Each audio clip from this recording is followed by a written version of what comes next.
I was sitting 3 feet away from my mother when she calmly told a judge I was unstable, dangerous, and unfit to manage her care. And the only thought in my head was, "You're wearing the cardigan I bought you for Christmas while you help my sister take my life apart." "Miss Carter," the judge said, peering over his glasses at my mom, "just to be clear, you're saying you're afraid of your oldest daughter?" My mother folded her hands in her lap, the way she always did in church when she wanted people to see how composed she was. "I'm afraid of her moods," she said, tilting her head toward me without really looking at me. "She flies off the handle, she yells, she forgets things, she loses her keys, her temper. I don't feel safe with her in charge of my money or my health." My sister Gina squeezed Mom's shoulder like she was comforting a victim on a talk show, not coaching her through perjury. "We just want what's best for her, Your Honor," Gina said, her voice trembly and practiced. "My sister has a big heart, but she's overwhelmed, and with her mental health history we're concerned." Mental health history. That's how she said it, like it was a file folder full of diagnoses instead of one depressive episode one had after my divorce 10 years ago that I'd gone to therapy for and actually handled like an adult. My attorney, Mr. Bowen, leaned toward me and murmured, "Just breathe, Leah, don't react." Which was hilarious because my mother had just told a room full of strangers that she was afraid of me, and my sister had nodded along like this was some unfortunate but obvious truth. And the only thing keeping me from jumping up and screaming was the flash drive in my purse and the knowledge of what was on it. "We're here on a petition for guardianship of your person and estate," the judge reminded my mother gently. "That is not a small ask. It essentially gives your daughter Gina full control over your medical and financial decisions. Do you understand that?" Mom nodded. "Gina already takes care of me," she said. "She lives with me, she makes sure I take my pills, she keeps my accounts straight. She's the responsible one." Responsible one. That used to be my title before Dad died and Mom decided Gina was her savior. "And your other daughter," the judge said, glancing at the paperwork. "Leah, she currently has power of attorney, correct?" "She took it," Mom said quickly, like I'd broken into a bank. "David made her do all that paperwork before he died. He said she was good with numbers, but she uses it to control everything. I don't even know what she's doing with my money half the time." "That's not true," I said, the words out before I could stop them. Bowen put a hand on my arm. "Miss Harper, you'll get your turn," the judge said, not unkindly. "For now I need to hear from your mother and your sister." I shut my mouth, stared at the scratched wood of the table, and counted my heartbeats. The courtroom smelled like old paper and stale coffee, the kind of place where decades of family secrets had come to die under fluorescent lighting. "Your Honor," Gina said, sliding a folder forward like she was presenting a group project, "we've brought some things to show what we're dealing with. My mother has gotten calls from the bank about missed payments. There have been incidents, my sister screaming, breaking things, my mother being left alone when she should have supervision." "Incidents?" the judge repeated, opening the folder. Inside were printed photos of my bedroom door with a crack down the panel where I'd punched it during a fight with Gina. My mother's kitchen sink full of dishes from the week I worked double shifts and still came over every day. My mother sitting on the couch in her nightgown at 2 in the afternoon. "My mom has early-stage dementia," I wanted to shout. "She forgets to change clothes sometimes, that's not abuse." But I stayed quiet because Bowen had been very clear. "Let them talk, let them dig the hole, you'll bury them with their own words." "We also have a copy of a police report," Gina added, "from when we had to call 911 because Leah was threatening to hurt herself and us." The judge flipped to it, skimmed, glanced up at me. "We'll get to that," he said, and my stomach twisted, because just seeing that report in his hand made me feel like I was already halfway to the locked ward Gina had threatened me with. "If you don't back off, I'll have you put somewhere you can't hurt anyone," she'd said, standing in my mother's kitchen the night all of this really started. "But we'll get there, I promise." The judge nodded slowly. "All right," he said. "I'll hear from Miss Harper and her counsel next, but first I want to be sure I understand. Miss Carter, are you saying you no longer want Leah to have power of attorney?" My mother swallowed, eyes flickering for the first time. "I just want peace," she said, which in my family has always meant, I want Gina to get her way so she stops making a scene. I sat there, listening to my mother paint me as a danger, my sister nod and dab at her eyes, and I thought, fine, let's go back, let's tell the whole story, since we're in a room where stories are supposed to matter. I grew up being told I was the strong one, which sounds like a compliment until you realize it means, we're going to lean on you until you break, and then we'll be mad at you for breaking. I'm the older sister by 4 years, which in my mother's mind made me half parent, half rival. Leah is so serious, she'd tell people, smiling indulgently. Such a little adult, always with her nose in a book. She'd say it like it was a charming quirk and not because I hid in books to get away from the chaos in our kitchen. Gina, on the other hand, was a handful, which was mom speak for, she can do whatever she wants and will find a way to blame someone else. If Gina forgot her homework, it was because the teacher didn't remind her. If she missed curfew, it was because her friends pressured her. If she threw a screaming tantrum at 14 because mom wouldn't let her go to an overnight party with college guys, it was because mom had pushed her to it by saying no. When I got a B, it was because I was slipping. When I cried, it was drama. When I asked for help, it was, Leah, you're so independent, you don't need any help. Dad was quieter, gentler. He'd slip me $20 bills with a wink. Help me with math, take me to the library. He used to say, you're my anchor, kiddo, you keep this ship steady. I clung to that, probably longer than I should have. Fast forward a couple decades, I'm 43, divorced, with one teenage daughter who mostly lives with her dad in another state but spends summers with me. I work as an office manager at a dentist's office. My life is not glamorous, but it's stable. I pay my bills, I remember people's birthdays, I am, by every practical measure, the responsible one my father said I was.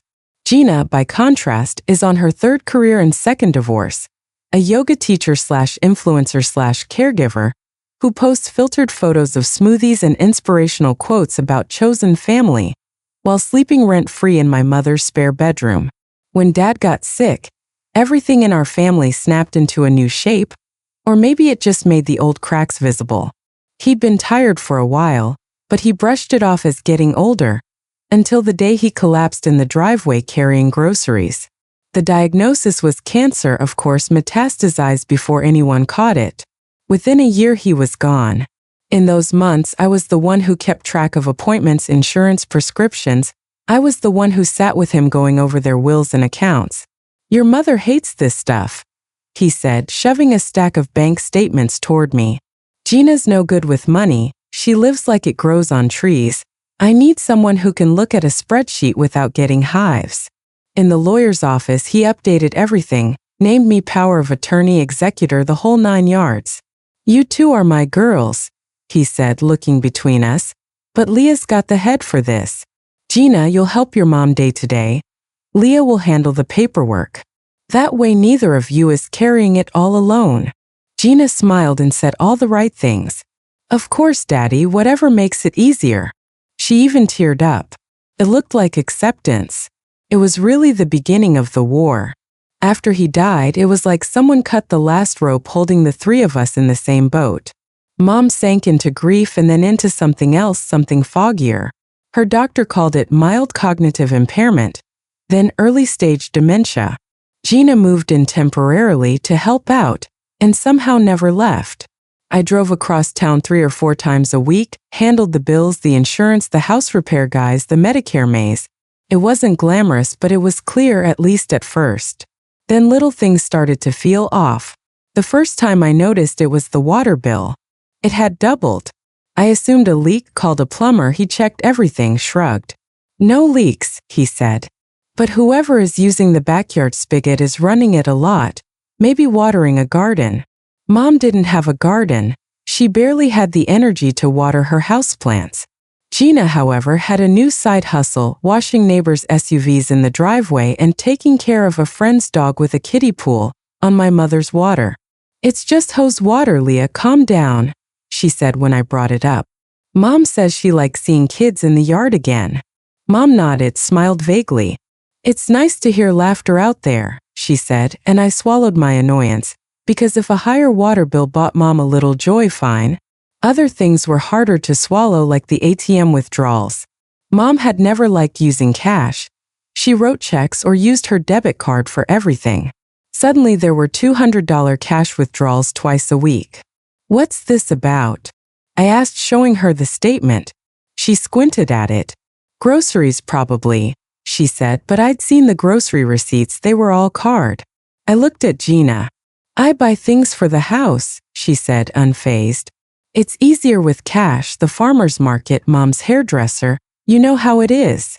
You can still get receipts, I said. I need them for the records. You act like I'm stealing, she snapped. I live here, I cook for her, I clean, I do her laundry. You breeze in with your spreadsheets and act like the money is yours. Dad wanted us to use it for her care. That's what I'm doing. We had variations of that fight a dozen times, always ending with Mom wringing her hands and saying, "Girls, please, I can't handle you fighting." I'd back off because upsetting her felt worse than losing a few $100s a month. I told myself I was choosing my battles. The battles kept choosing me. It wasn't just the money. Mom was different, and not just in the ways the doctor had warned us about. Yes, she repeated herself more, forgot words, had trouble following a TV plot. But the real change was who she trusted. Gina takes such good care of me, she'd say to anyone who called. I don't know what I'd do without her. I'd be sitting right there, bank statements in hand, and she'd say it like I was the visiting nurse. Leah is busy, she'd add sometimes. She has her job, her life, Gina is here. Gina basked in it I don't know what I'd do without her, added another brick to the pedestal she was building for herself, and another stone to the wall going up between Mom and me. The real break came the day I suggested we look into in-home nursing. Mom had fallen in the shower. Nothing broken, thank God, just a massive bruise and a very scared phone call from Gina. She could have died, Gina sobbed, if I hadn't been here. Never mind that she'd been in the backyard on the phone when it happened. We need more help, I said later at the kitchen table. A nurse a few hours a day, someone who can help with bathing, meds, give you a break. I was looking at Gina when I said it. She heard the subtext clearly. I don't need a break, she snapped. I'm fine. You were crying an hour ago that you couldn't do this alone, I reminded her. This is me trying to make it not all on you. You just want some stranger in here spying on you. She shot back. Watching how you talk to Mom. Running back to your lawyer with stories. I stared at her, stunned. I don't have a lawyer, I said. Why would I need a lawyer? She gave a little laugh. Oh, come on, Leah. You think I don't know you're keeping notes? You and your little notebooks. It took me a second to realize what she meant. The spiral notebook in my purse where I wrote down Mom's appointments, meds, symptoms. I'd started it because the neurologist had asked us to track changes, but in Gina's head it was already part of some grand conspiracy. Mom, I said, turning to her. What do you want? Do you want a nurse? She looked between us, anxiety written all over her face. I just want peace, she whispered. There it was again, peace, the cudgel they'd always used against me. We're fine like we are, Gina said firmly, answering for her. Mom nodded, relief flooding her face at being spared a decision. The conversation should have ended there, but it didn't because Gina wasn't satisfied with keeping things the way they were. She wanted more control, more money, more proof that she was the unquestioned savior of our family, which meant I had to be recast as the villain. It started subtly, comments to neighbors. Leah means well, but she's so stressed, she forgets things, misplaces Mom's pills, bless her heart. Little side eyes when I corrected Mom on dates. She's always been so controlling. Sighs when I ask for receipts. She's obsessed with money. Small, insidious changes in the story. Remember when you lost your temper and broke that lamp? She'd say in front of Mom, referring to an argument she and I had had where she'd slammed the lamp herself. I didn't break the lamp, I said for the 10th time, my voice tight. You did. Look how upset she's getting, Gina would murmur to Mom. This is what I mean. Mom would pat my hand. You're too sensitive, Leah, she'd say like she was soothing a fussy child. The gaslighting was bad enough, the money worse. But what finally pushed me from anxious to suspicious was the afternoon I came over and found the visiting nurse's business card in the trash, the same nurse Gina had sworn we didn't need, her name and number circled in blue pen. "What's this?" I asked, holding it up. Mom squinted at it. "Oh, she came by," she said. "From the clinic," said Dr. Patel sent her. "She was nice." "Dr. Patel sent her," I repeated. "For what?" "Just to see how I was doing," Mom said. "We had tea, she checked my pills, she said something about helping with baths, but Gina told her we managed just fine." My skin went cold. "You turned away a nurse Dr. Patel sent?" I said to Gina when she came back from running errands, arms full of shopping bags. "We talked about this." "We did talk about it," she said, breezing past me. "And we agreed we didn't need some stranger in here. Mom doesn't like people seeing her half-dressed. It's humiliating." "It's humiliating for you," I shot back. "Because it would mean you're not the only one taking care of her." We fought loudly in the kitchen. Mom cried in the living room. "You're upsetting her," Gina hissed. "This is exactly what I'm talking about. You come in here like a hurricane. No wonder she's scared of you." "Scared of me?" I repeated, stunned. "She has never been afraid of me in her life." "She told me she is," Gina said, hand on her chest. "She says she never knows what version of you is going to walk through that door." It was such a perfect inversion of how I felt about Gina that for a second I couldn't speak. I drove home that night with my heart pounding and a voice in my head I recognized from every domestic violence pamphlet I'd ever seen. Document everything. So I did. I started a log that same night, dates, times, what was said, who was there. I started saving Gina's texts, the just checking to see if you paid the electric, Mom's worried ones, the maybe you should see someone, you seem off ones, the if you can't handle this, just hand the reins to me ones. I screenshotted the bank statements, every unexplained cash withdrawal, every Venmo transfer from Mom's account to Gina's labeled reimbursement. Reimbursement for what, she never said. 2 weeks later, after another argument about money and nurses and Mom's safety, I got a Ring camera installed over Mom's front door.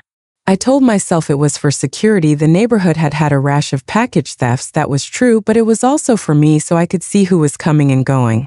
When Gina started locking the chain at random hours, claiming Mom needed rest, I added another camera in the hallway, pointing toward the kitchen.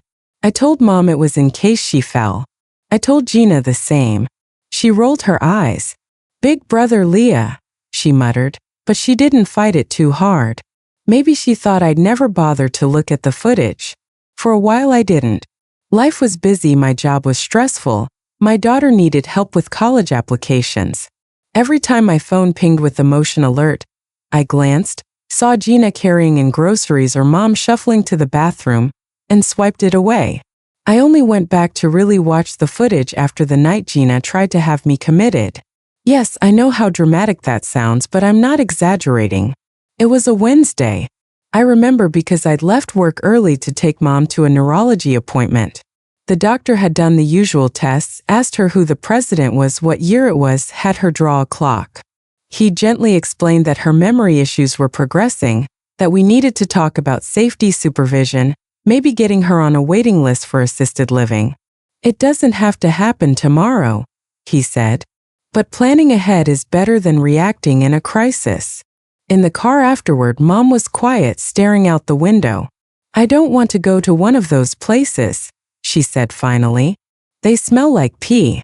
"We're not talking about tomorrow," I said. "But we do need a plan. We can't put it all on Gina, it's not fair to her, and it's not safe for you." "Gina says she'll take care of me forever," Mom said, a little lift in her voice. "She says she'll never put me in a home." "Of course she does," I said before I could stop myself. "It's easy to promise forever when you think someone else will pick up the pieces when you drop the ball." Mom's face hardened.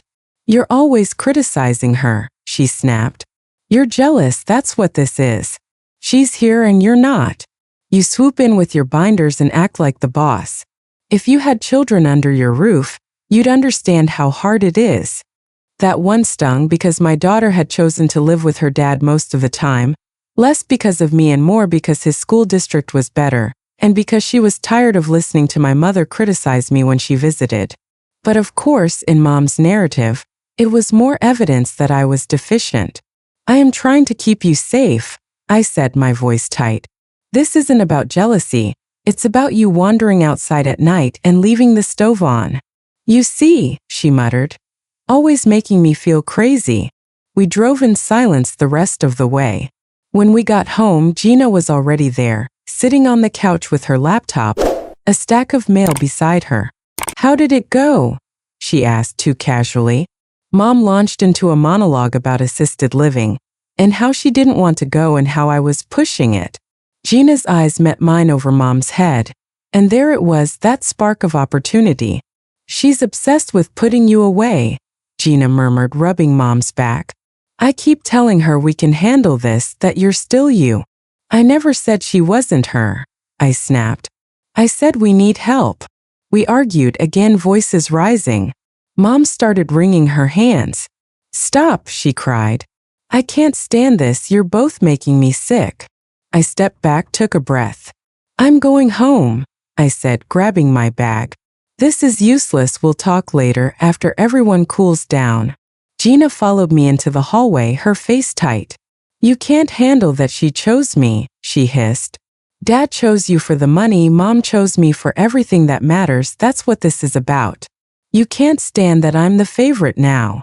I almost laughed because she was saying the quiet part out loud. You always were the favorite, I said instead. I just didn't realize you'd risk her safety to keep it that way. Her eyes flashed. You're the one trying to ship her off, she said. You're not taking my home, Leah. You're not taking my mother. She's my mother too, I said. And it's not your home, it's hers. Not for long, she muttered.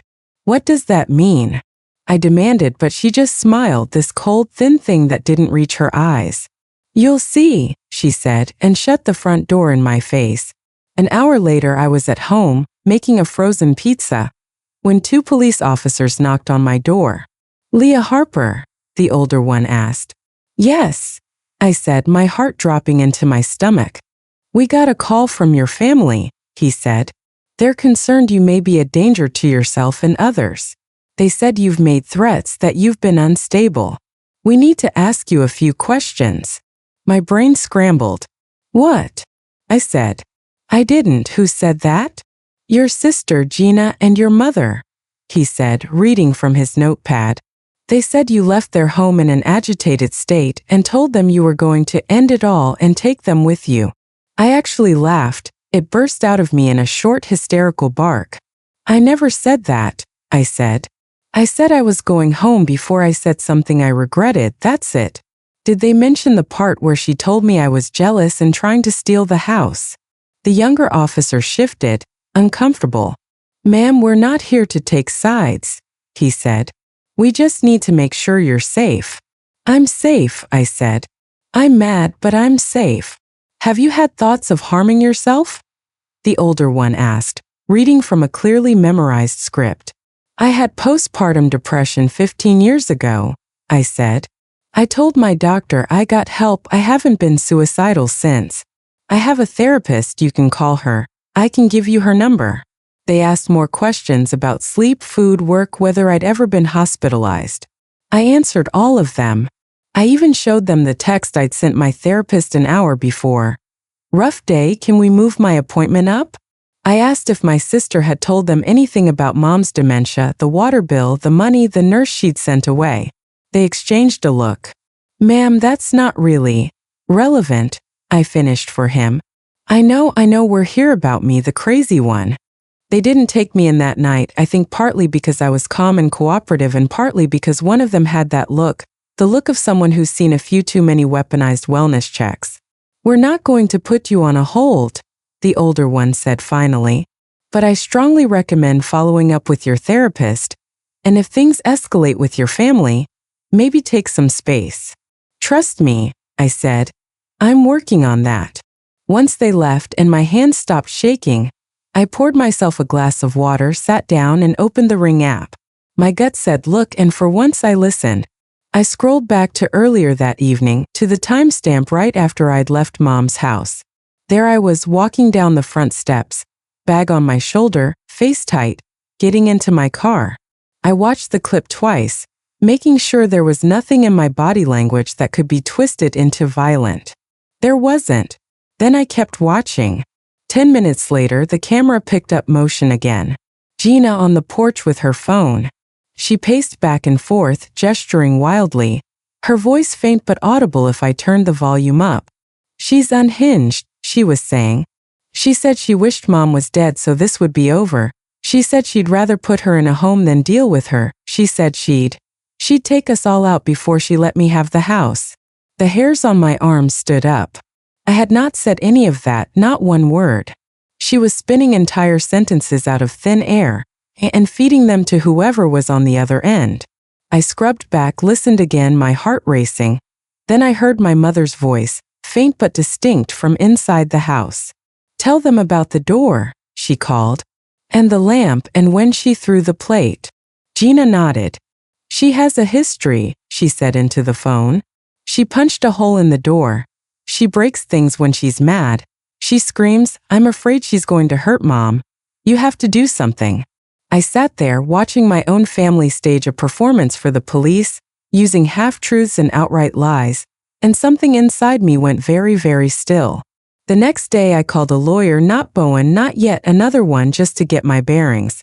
"You need someone who specializes in elder law and guardianship," he said after listening to my story. "This isn't just about you, it's about your mom. I can recommend someone." That's how I ended up in Bowen's office, with a thumb drive in my hand and a knot in my stomach. "This happens more than you'd think," he said after I'd poured it all out. "One sibling gets proximity, the other gets paperwork, the one with proximity feels threatened, starts building a case to take over everything, plays the unstable card, especially if there's any mental health history they can weaponize. What do?" I asked. "They've already called the police," Mom is parroting Gina's lines, "and now they're filing for guardianship. I got the petition in the mail this morning. They're saying I'm mismanaging her money and emotionally abusing her." He held out his hand. "Let's see what you've got." I passed him the thumb drive and the stack of printed texts. He plugged it in, watched the clip of Gina on the porch, listened to her inventing my suicide threats, watched another clip I'd found later that week, Gina in the kitchen, speaking to Mom in a voice I'd never heard her use in public. "If you tell Leah what we talked about, she'll put you in a home," she said. "Do you want that, Mom? Do you want to die in a hallway that smells like urine because your precious Leah can't handle you?" Mom mumbled something too low to catch. Gina leaned closer. "Then you stick with me, okay?" she said. "You tell the judge she scares you, that she's forgetful, that you don't want her in charge anymore. If Leah says otherwise, she's lying." Bowen paused the video, looked at me. "How many of these do you have?" he asked. I swallowed. "3 like that," I said. "And a few more of her taking cash out of Mom's purse, plus screenshots of the bank app showing transfers to her account labeled gift the same day." He sat back, steepled his fingers. "All right," he said. "Here's what we're going to do. We're not just going to defend, we're going to counterpetition.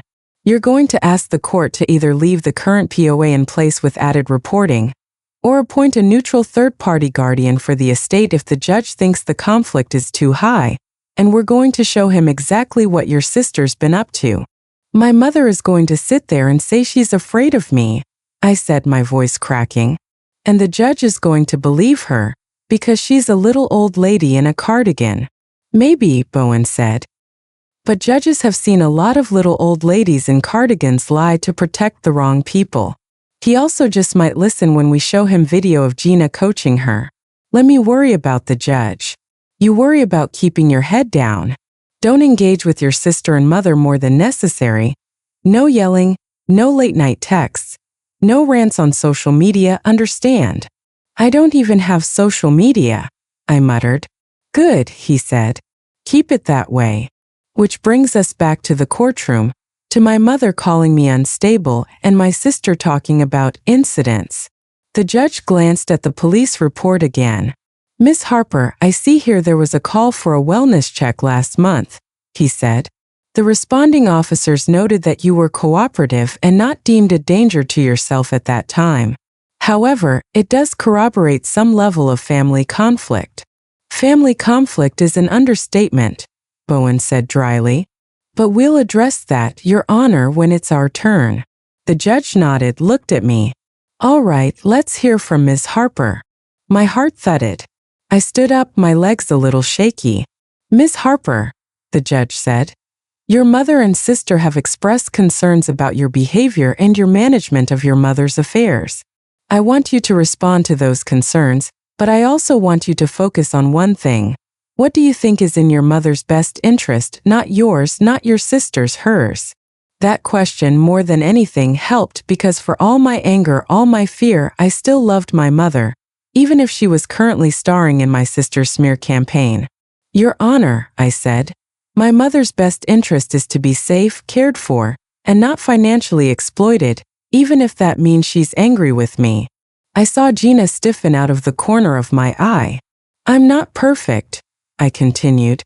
I have a temper, I can be loud, I get frustrated, I punched that door she mentioned, I broke a plate once and then I cleaned it up and apologized. I yelled when I shouldn't have, and I've apologized for that too. I went to therapy after my divorce, I still go, I'm not ashamed of that. I work full-time, I do my best to handle my mother's bills, her insurance, her medical appointments, and until my father died, everyone, including my mother, seemed to think I was doing a good job. I took a breath. But I am not misusing her money, and I am not a danger to her. I am, however, very concerned about some of the things my sister has been doing. Objection, Gina's attorney said. We're not here to litigate Miss Carter's behavior. Overruled, the judge said. If Miss Harper has evidence relevant to the petition, I want to see it. That was my cue. I looked at Bowen, he nodded, stood up. Your Honor, may I approach? He asked, holding up the flash drive.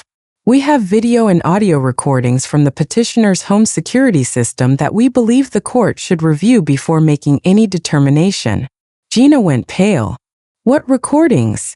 She snapped, half standing. Her lawyer tugged her sleeve. Sit down, he hissed. The judge took the drive, handed it to the bailiff, who plugged it into a monitor on the side wall. Play the first clip, Bowen said. Dated May 4th, 6:13 p.m. Front porch camera. The screen flickered to life. There was my mother's front porch, there was Gina, pacing with her phone pressed to her ear. The courtroom was quiet enough to hear the whir of the ceiling fan as her voice came through the speakers. She's unhinged, she said. She said she wished Mom was dead so this would be over. She said she'd rather put her in a home than deal with her. She said she'd take us all out before she let me have the house. The judge's eyebrows shot up. Bowen didn't say anything, just let it play. The video continued, Mom's faint voice from inside. Tell them about the door, Gina nodded. She has a history, she said. She punched a hole in the door. She breaks things when she's mad. She screams, I'm afraid she's going to hurt Mom. You have to do something. Bowen paused the clip. Your Honor, he said. For the record, there is no audio of my client making these statements because she never did. This is Ms. Carter characterizing an argument after the fact to law enforcement, who then performed the wellness check you see in the report. If the court wishes, we can also play the footage from 10 minutes earlier, showing Ms. Harper leaving the house in a calm, if upset, state with no threats made. The judge glanced at Gina, whose face had gone from pale to flushed. We were scared, she blurted. That's how I heard it, she was yelling. Miss Carter, the judge said sharply, you will wait until it is your turn to speak. Bowen nodded at the bailiff. Second clip, please. Hallway camera, May 10th, 9:02 a.m. This one hurt more to watch. It was inside, my mother sitting at the kitchen table in her robe. Her hair mussed, Gina standing over her, looming in that way she did when she wanted to intimidate without leaving bruises. If you tell Leah what we talked about, she'll put you in a home, Gina said, clear as day. It echoed through the courtroom. Do you want that, Mom? Do you want to die in a hallway that smells like urine because your precious Leah can't handle you? Mom's hands twisted in her lap. I don't want to go anywhere, she mumbled. Then you stick with me, okay? Gina said, her voice softening. You tell the judge she scares you, that she's forgetful, that you don't want her in charge anymore. If Leah says otherwise, she's lying. Bowen paused it there, let the silence sit. I couldn't look at my mother. I stared at the edge of the monitor instead, tracing a chip in the plastic with my eyes so I wouldn't start sobbing. Your Honor, Bowen said quietly, there are additional clips, including footage of Ms. Carter removing cash from Ms. Carter Sr.'s purse on multiple occasions, and corresponding bank records showing transfers from Ms. Carter Sr.'s account to Ms. Carter labeled gift and reimbursement. We can play them all if you'd like, but I think the court has seen enough to at least question who is manipulating whom.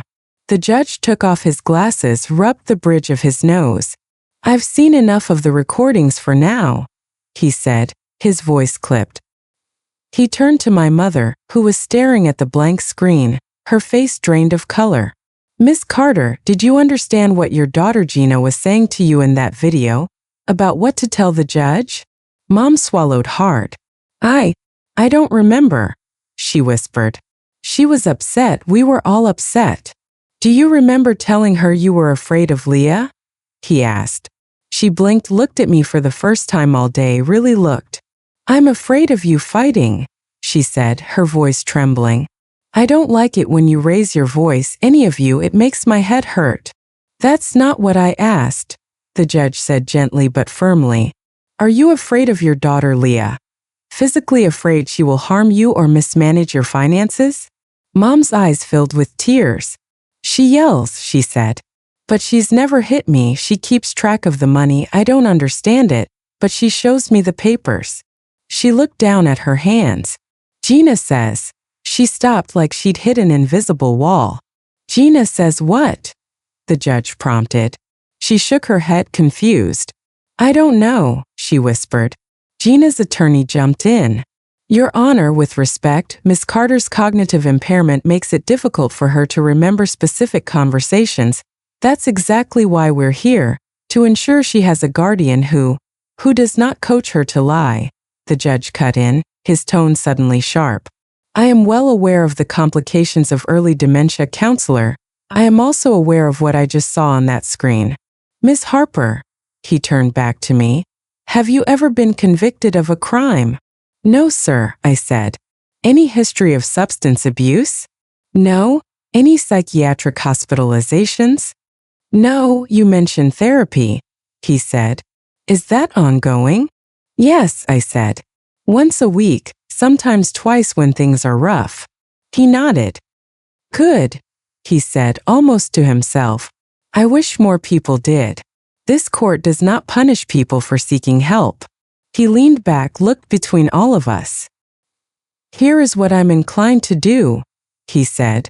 I am not granting Miss Carter's petition for guardianship. I have serious concerns about her behavior based on these recordings. I am also not removing Ms. Harper's power of attorney at this time. However, given the high level of conflict, I am ordering that a neutral guardian ad litem be appointed to review the situation and report back to the court. We will also require Ms. Harper to provide quarterly accountings of her mother's finances, and Ms. Carter is to have no unsupervised control over her mother's bank cards or checks. All cash withdrawals and transfers must be approved in writing by Ms. Harper, or the guardian ad litem. Gina exploded. This is ridiculous, she snapped, half rising from her chair. I'm the one who's there, I'm the one who does everything. Leah just throws money at problems and runs away.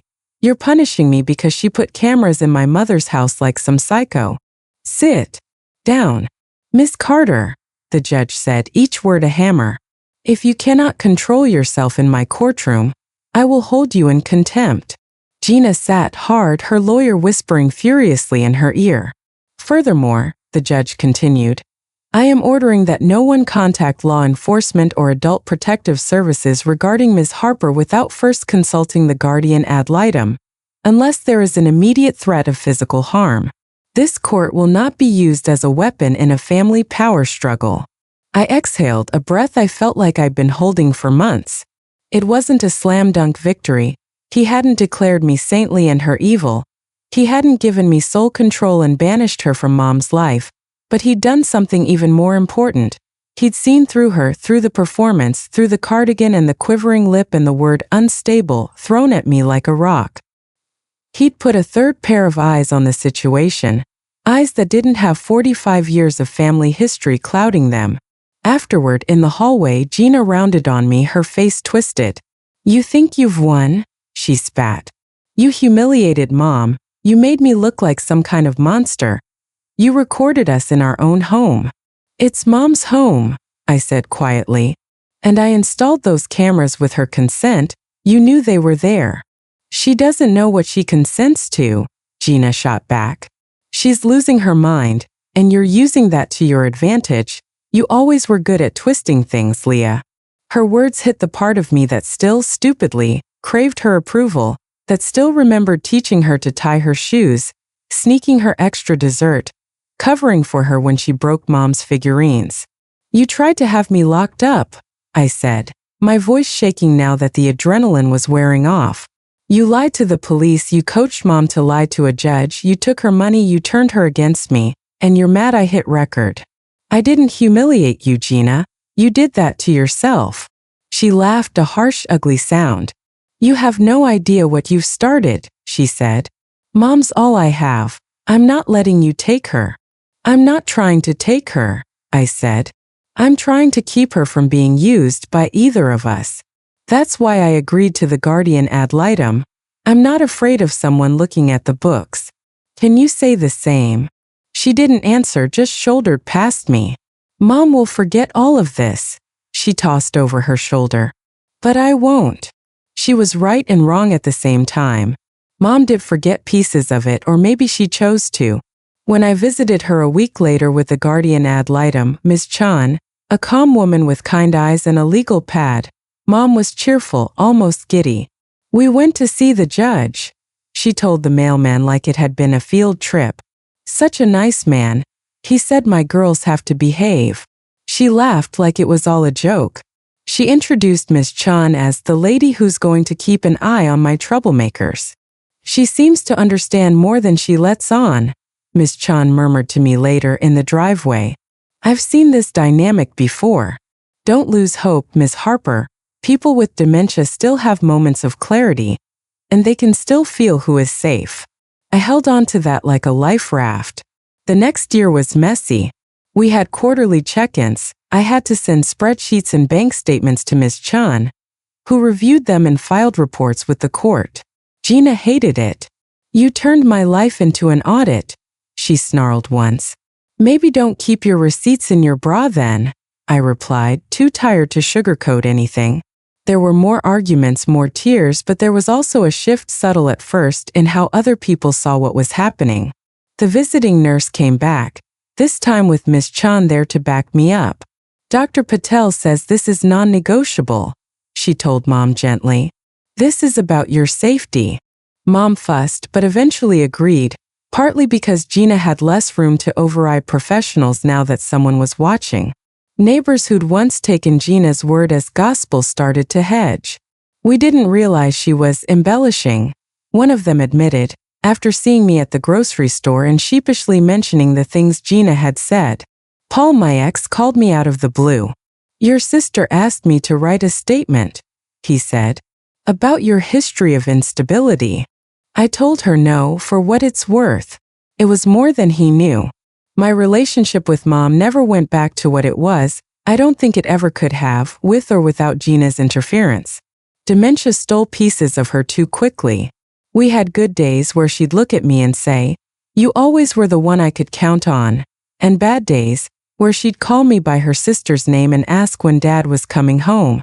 On one of the good days, sitting on the porch with iced tea, she patted my hand. 'I don't remember everything,' she said, 'but I know you're the one who keeps the lights on.' She gestured vaguely toward the house.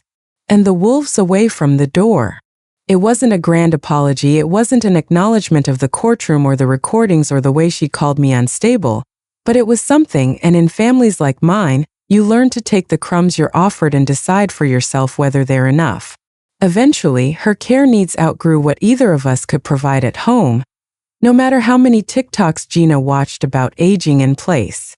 She wandered at night, left the front door open, turned the stove on and walked away. Ms. Chun recommended a memory care facility. Not the horror movie kind my mother had in her head, but a clean, bright place with gardens and staff who knew her name. She'll be safer there, she said. And frankly, the conflict between you and your sister is making this house unsafe. She's picking up on it. I cried the day we moved Mom in, ugly, guttural sobs in the parking lot, after we set up her room with her quilt and her photos and her favorite lamp. Gina didn't come. She called it a betrayal. Told Mom on the phone that I was locking her away. Mom cried, begged to go home. I almost caved, but Miss Chun and the nurse both shook their heads. Give it time, they said. She adjusted slowly. She made friends with another woman who liked the same old game shows. She flirted shamelessly with one of the male nurses, called him Frank Sinatra, because of his blue eyes. She forgot, thankfully, most of the details of how she'd gotten there. Gina refused to visit at first, said she couldn't stand to see Mom like that. Then started showing up with balloons and selfie sticks, posting photos about our broken system, and how she'd fight for her mama till the end. The staff weren't blind. They watched her swoop in for an hour and leave in a flurry of tears, while I sat with Mom quietly on the days in between, filling out paperwork, holding her hand during bad nights, navigating med changes. When Mom died 2 years later, it was pneumonia. Not some dramatic fall or negligence, just the final straw in a body that had been slowly shutting down.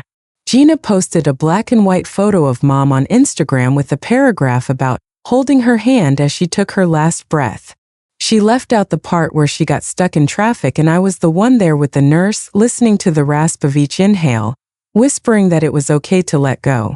The will Dad had updated years ago left everything to Mom and then to us equally, with the proviso that any remaining funds from her estate be split 50-50. Thanks to Ms. Chun and the record keeping, there wasn't much left to fight over. The house had been sold to pay for memory care. The accounts were modest, a far cry from the gold mine Gina had apparently imagined. She still managed to make it ugly, sending me long emails about blood money. And you never loved her like I did. I thought about taking her back to court, about showing a judge the online smears, the text she sent our cousins implying I'd dumped Mom in a facility to save my inheritance. In the end, I didn't, not because she didn't deserve consequences, but because I was tired in a way that lived in my bones. I blocked her on everything, told the lawyer to mail her share directly, and walked away mostly. Sometimes I still see her at the grocery store, at a gas station, once in the parking lot of the cemetery. She's always surrounded by people, always talking, always with that slight performative tilt to her head, like she's aware of an audience even when there isn't one. I don't go up to her. I don't want to hear whatever version of the story she's telling these days. I already know my role in it: the unstable sister, the cold daughter, the one who took Mom away. In my story, I'm the one who installed cameras because something felt wrong, who walked into a courtroom and let strangers see the ugliest parts of my family, so my mother wouldn't be completely swallowed by my sister's narrative. Some nights, I lie awake and replay that day in court, Mom's small voice saying, "I just want peace." Gina's face when the video started, the judge's tone when he said, "This court will not be used as a weapon." I wonder if I went too far, if I should have kept it in the family. As my mother always used to say, if airing our dirty laundry in public was a betrayal, even if the laundry was soaked in gasoline and my sister was standing there with a lit match. So I guess that's my question to you, the strangers on the internet who don't know my mother's cardigan or my sister's Instagram persona. If you found recordings like that, proof that your sibling was coaching your elderly, confused parent to lie and trying to have you branded unstable so they could take everything, would you have done what I did, walked into court with a flash drive, burned down whatever was left of the family image, and accepted that you might never speak to your sister again?